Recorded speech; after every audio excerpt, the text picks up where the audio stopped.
Geography की दुनिया में सबसे इंटरेस्टिंग और कॉमन टर्म है अर्थक्वेक। जी हाँ, चाहे आपने कभी ज्योग्राफी पढ़ी हो या ना पढ़ी हो, लेकिन अर्थक्वेक का नाम तो जरूर सुना होगा। लेकिन क्या आपके दिमाग में ये कभी सवाल आया कि ये अर्थक्वेक्स आखिर आते क्यों हैं? कौन से वो फैक्टर्स हैं जो अर्थक्वेक्स के लिए रिस्पॉन्सिबल हैं? या फिर क्या इन्हें टाइमली रोका जा सकता है? आज के इस वीडियो में हम अर्थक्वेक से रिलेटेड इन्हीं सवालों के जवाब ढूंढने वाले हैं, और वो भी एनिमेशंस के थ्रू। आपको बता दें कि सुनामी और अर्थक्वेक्स एक दूसरे से रिलेटेड हैं, और इसीलिए इस वीडियो में हम एनिमेशन के थ्रू अर्थक्वेक के साथ साथ सुनामी को भी समझने की कोशिश करेंगे। लेकिन हमें अर्थक्वेक और सुनामी को समझने से पहले टेक्टोनिक थ्योरी को समझना होगा। ये बहुत इंपॉर्टेंट है।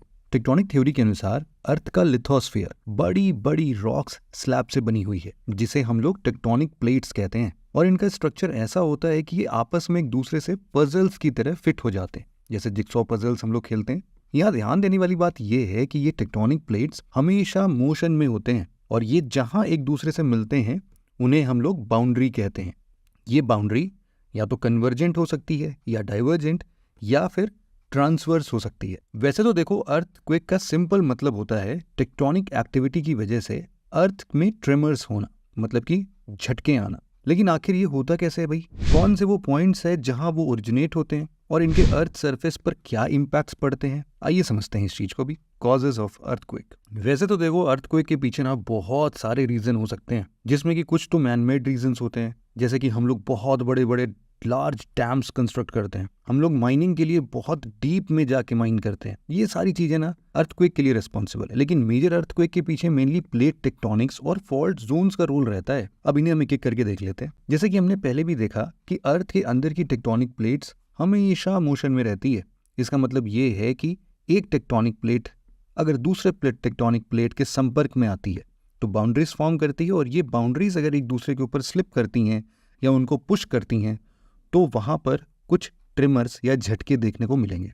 अब ये बहुत स्लो होता है, लेकिन इसी स्लिपिंग या पुशिंग की वजह से हम लोग देखते हैं कि कन्वर्जेंट बाउंड्रीज जहां पर भी पाई जाती है वहां पर पावरफुल अर्थक्वेक्स आते हैं। एग्जाम्पल के तौर पर आप अपने हिमालय को ही देख लीजिए।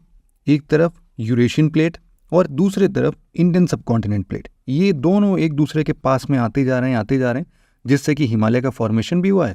और कभी कभी इन दोनों के कन्वर्जेंट बाउंड्रीज की वजह से हम लोग को यहाँ पर नेपाल में या फिर और भी नॉर्थ रीजन्स में अर्थक्वेक देखने को मिलते हैं। एनर्जी की ऐसे ही सडन रिलीज को एक पावरफुल जोन में हम लोग अर्थक्वेक कहते हैं। इसी तरह आप समझ लीजिए, डाइवर्जेंट बाउंड्रीज का भी टेक्टोनिक मूवमेंट की वजह से अर्थक्वेक ऑब्जर्व किया गया है, लेकिन इनकी इंटेंसिटी काफी कम होती है। टेक्टोनिक मूवमेंट्स के साथ साथ फॉल्ट जोन्स भी अर्थक्वेक के लिए मेजर रोल प्ले करते हैं। इनफैक्ट वर्ल्ड की ज्यादातर शैलो अर्थक्वेक का इमीडिएट रीजन फॉल्ट में सडन रिलीज ऑफ एनर्जी ही है।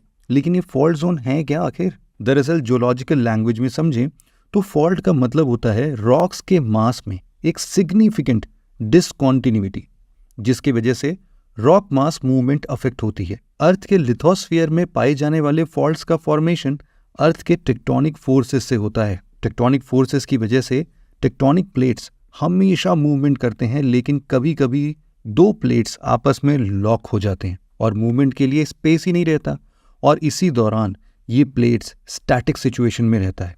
लेकिन टेक्टोनिक फोर्सेस इन पर लगातार एक्ट करती रहती है, जिसकी वजह से इन टेक्टोनिक प्लेट्स में स्ट्रेस बिल्ड हो जाता है, और इसी स्ट्रेस की वजह से इन प्लेट्स में क्रैक या फॉल्ट्स डेवलप होता है, और ये भी अर्थक्वेक का एक बड़ा रीजन है। अर्थ के अंदर जब ये फॉल्ट्स किसी एक रीजन में कंसंट्रेट हो जाते हैं तो इन्हें फॉल्ट जोन कहा जाता है। और जब टेक्टोनिक फोर्सेस की वजह से इस रीजन में किसी भी फॉल्ट से सडन एनर्जी रिलीज होती है ना, तो वो सरफेस पर अर्थक्वेक के रूप में दिखाई देती है। और यही कारण है कि फॉल्ट जोन्स अर्थक्वेक प्रोन होते हैं, और यहाँ माइनर अर्थक्वेक्स एक रेगुलर इंटरवल में आते ही रहते हैं। फॉल्ट के जिस पॉइंट से ये एनर्जी रिलीज होती है उसे हम लोग फोकस कहते हैं, और फोकस वाले पॉइंट के ठीक ऊपर अर्थ का जो सरफेस है ना, उस पॉइंट को हम लोग एपी सेंटर कहते हैं। ये एपी सेंटर ही है जहां पर अर्थक्वेक की सबसे पहली वेव अर्थ सरफेस पर पहुंचती है। यहां आपको एक और बात बता देते हैं कि फॉल्ट से जनरेट हुई अर्थक्वेक्स की इंटेंसिटी भी फॉल्ट्स के स्ट्रक्चर पर डिपेंड करती है। यानी कि फॉल्ट का डायमेंशन जितना ज्यादा होगा, उससे जनरेट हुई अर्थक्वेक की इंटेंसिटी भी उतनी ज्यादा होगी। टेक्टोनिक मूवमेंट्स और फॉल्ट्स के अलावा एक और नेचुरल रीजन है जिसकी वजह से अर्थक्वेक जनरेट हो सकता है, और वो है वोल्केनिक एक्टिविटी। लेकिन वोल्केनिक एक्टिविटी से जनरेट हुए अर्थक्वेक्स की सिवियरिटी और एक्सटेंट काफ़ी लिमिटेड होती है। अर्थक्वेक के बाद आइए समझते हैं सुनामी के फॉर्मेशन को। सुनामी दरअसल ओशन वेव्स होते हैं जिनकी वेवलेंथ काफ़ी ज़्यादा होती है और इनका फॉर्मेशन ओशन फ्लोर पर अर्थक्वेक के कारण होता है। नॉर्मल ओशन वेव्स और सुनामी वेव्स में डिफरेंस की बात करें तो जहां वेव्स केवल ओशनिक सरफेस पर ट्रैवल करती है, सुनामी वेव्स ओशन में पूरे वाटर कॉलम्स की तरह ट्रैवल करती है। और यही रीज़न है कि सी कोस्ट तक आते आते ये वेव्स काफ़ी डेंजरस और काफ़ी ऊंची हो जाती हैं। ज़्यादातर सुनामी कन्वर्जेंट बाउंड्री में जनरेट हुए अर्थक्वेक्स के कारण फॉर्म होती है। ग्लोबल हिस्टोरिकल सुनामी डेटाबेस की माने तो 20th सेंचुरी में 80% सुनामी केवल अर्थक्वेक से जनरेट हुई है।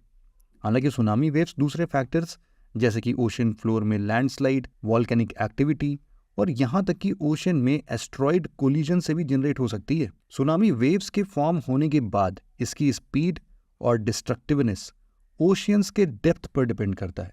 इसका स्पीड डीप सी में तो बहुत मिनिमम होता है, लेकिन शैलो सी में मैक्सिमम होता है।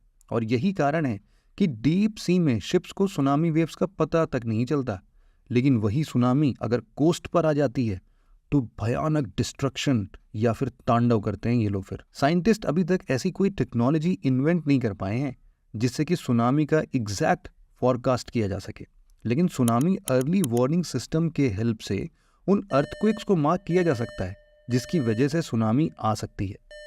इन्हीं अर्ली वार्निंग सिस्टम्स को इंडियन ओशन में एक्सटेंसिवली डिप्लॉय किया गया है और साथ ही यहाँ के सी लेवल और वेव्स को कॉन्टिन्यूसली मॉनिटर भी किया जाता है, जिससे कि कभी भी सुनामी आने की संभावना है तो तुरंत कोस्टल एरियाज को अलर्ट कर दिया जाए। तो दोस्तों, इस वीडियो में इतना ही था। मिलते हैं आपसे एक और वीडियो के साथ, लेकिन तब तक के लिए जय हिंद।